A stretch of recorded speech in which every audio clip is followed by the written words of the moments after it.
Assalamualaikum warahmatullahi wabarakatuh. Perkenalkan, nama saya Muhammad Reno Rakazlan Sastikintara, dan kali ini saya akan membahas studi kasus sosioinformatika berjudul Indotoxics 2024, Demographically Enriched Dataset of Hate Speech and Toxicity Type of Indonesian Language. Nah, jadi topik ini menarik karena menggabungkan dua sisi, bagaimana manusia berinteraksi di media sosial dan bagaimana teknologi bisa memahami perilaku itu menggunakan kecerdasan buatan. Baik, lanjut ke latar belakangnya dulu. Jadi media sosial di Indonesia ini berkembang sangat pesat, tapi di sisi lain banyak digunakan untuk menyebarkan ujaran kebencian. Dampak nyatanya itu ada dari polarisasi politik, perundungan daring, sampai diskriminasi.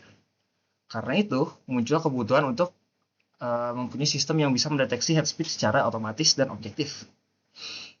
Nah, Kominfo juga memiliki laporan lebih dari 11.000 laporan ujaran kebencian di Indonesia. Nah, disinilah penelitian Indotoxic 2024 hadir sebagai solusi.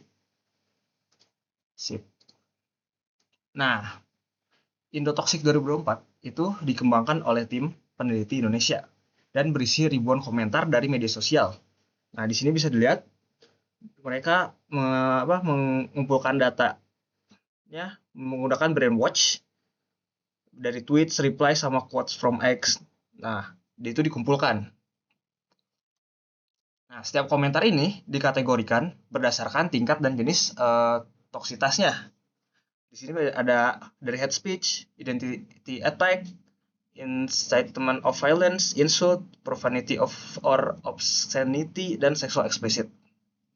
Nah, yang keren, data studi juga menyatakan konsep demografis sebagai gender, topik, dan gaya bahasa supaya sistem AI-nya bisa lebih peka sama konteks sosial Indonesia.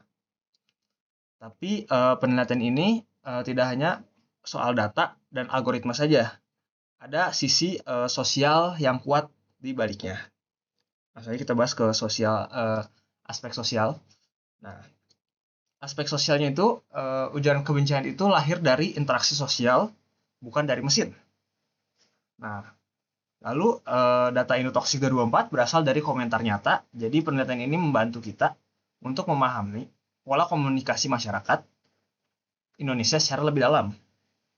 Nah, tujuan akhirnya bukan buat menghukum pengguna, tapi menciptakan lingkungan digital yang lebih sehat dan inklusif. Nah, selanjutnya kita akan gimana sih dari sisi teknologi penelitian ini bekerja. Nah, aspek informatika. Jadi dari sisi komputasi atau informatika, Indotoxic 2024 melibatkan machine learning dan natural language processing atau NLP untuk membaca bahasa alami. Nah, itu juga menggunakan model populer seperti CNN dan BERT digunakan untuk mengenali pola kata dan emosi dalam komentar. Setiap data sebelumnya diberi label oleh ahli agar model AI bisa belajar dengan benar dan adil. Kalau teknologi ini, dampak ke masyarakatnya seperti apa menggunakan teknologi tersebut? Nah, dampak untuk masyarakat dari hasil penelitiannya ini bisa membantu media sosial menyaring konten negatif lebih cepat karena penggunaan AI tersebut.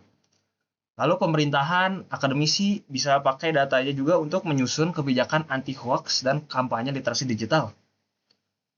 Nah, intinya ini bukan cuma soal AI, tapi tentang membangun masyarakat digital yang lebih bertanggung jawab ya buat edukasi literasi.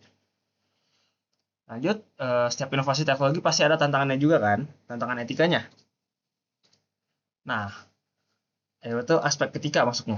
Karena datanya diambil dari media sosial, privasi jadi isu penting di sini. Datanya harus dianonimkan supaya nggak merugikan pengguna lain.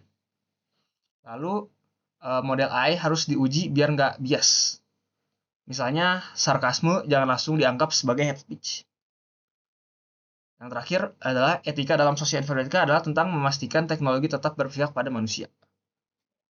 Jadi tidak boleh AI itu digunakan untuk yang negatif lah ya, membungkam pendapat saya dan lain-lain. Nah, dari semua hal tadi, kita bisa tarik kesimpulan yang penting bahwa kesimpulannya itu Indotaxi 2004 adalah bukti nyata bagaimana teknologi dan masyarakat bisa saling belajar. Nah, ini bukan cuma tentang kode, tapi tentang empati digital.